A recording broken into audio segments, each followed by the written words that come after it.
Robinson Crusoe, adapted for English language learners at level A2 by Story Steps.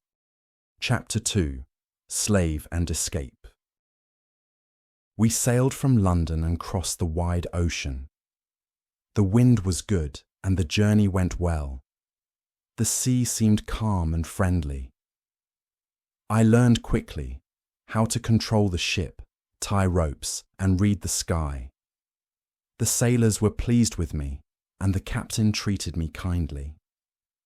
After many weeks, we reached the coast of Guinea, in West Africa.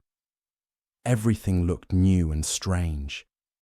The air was hot, and the people wore bright clothes. The captain traded beads, tools, and cloth for gold and other goods. I helped him with his work and watched carefully. When we returned to London months later, I sold my small share of the goods and made good money.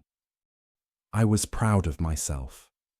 I thought, my father was wrong. The sea is not so dangerous after all. Soon I found another ship sailing for Africa. The first captain could not go again, but he introduced me to a friend who needed help.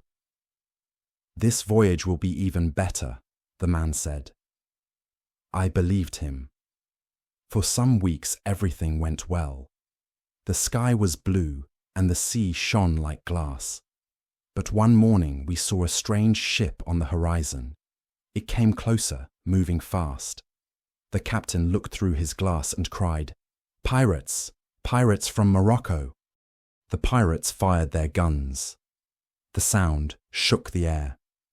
We tried to escape, but their ship was faster. Soon men with swords climbed aboard. We fought, but there were too many of them. Our captain was wounded. I was struck on the head and fell to the deck. When I woke, the battle was over. We had lost. The pirates took everything from the ship and made us prisoners. They sailed north along the coast and brought us to a town called Salé, a port in Morocco. There we were sold like animals. I was given to a tall man in a white robe. He took me to his house and said, "You are my slave now." For the first time, I felt that my life was finished.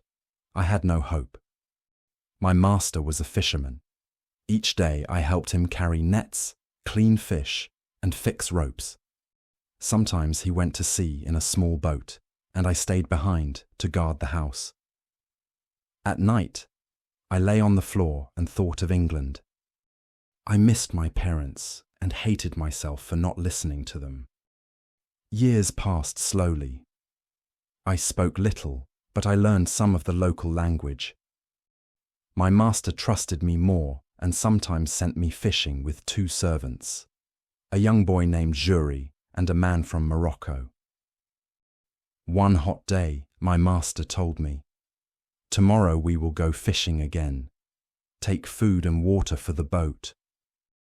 But the next morning, he stayed on shore and said, "Go without me. Bring back fish for my dinner." I saw my chance. I looked at Jury. "If you help me escape, I will make you free," I whispered. He looked afraid, but then nodded. We pushed the small boat out to sea. The wind was light, and the waves were gentle.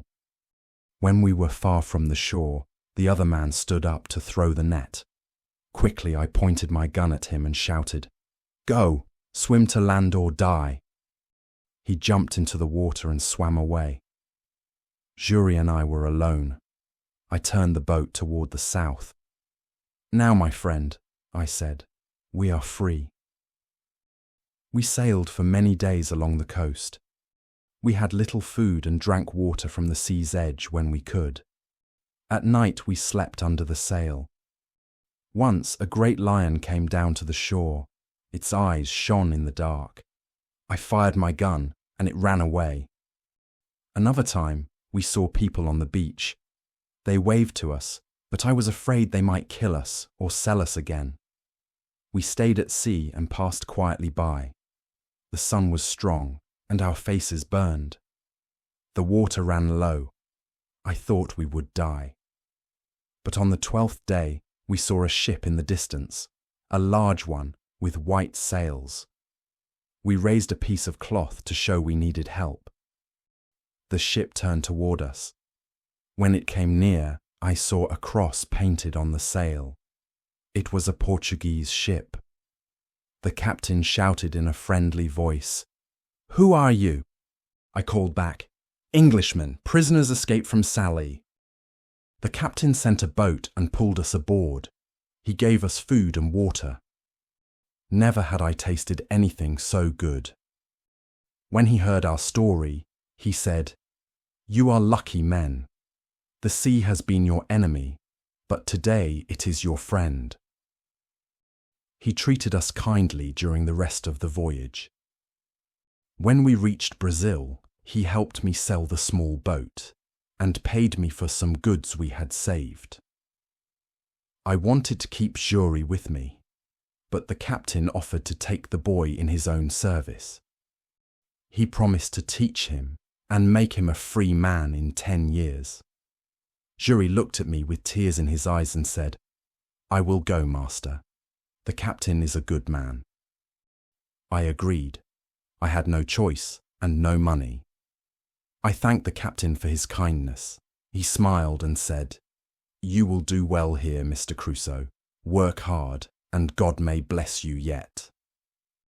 I was free again, but far from home. I stood on the shore of Brazil and looked at the green hills. My heart was full of questions. Would I ever see England again? Would I ever see my father's house or hear my mother's voice? The sea had brought me danger, but it had also given me life. I did not yet know that my greatest adventure was still ahead.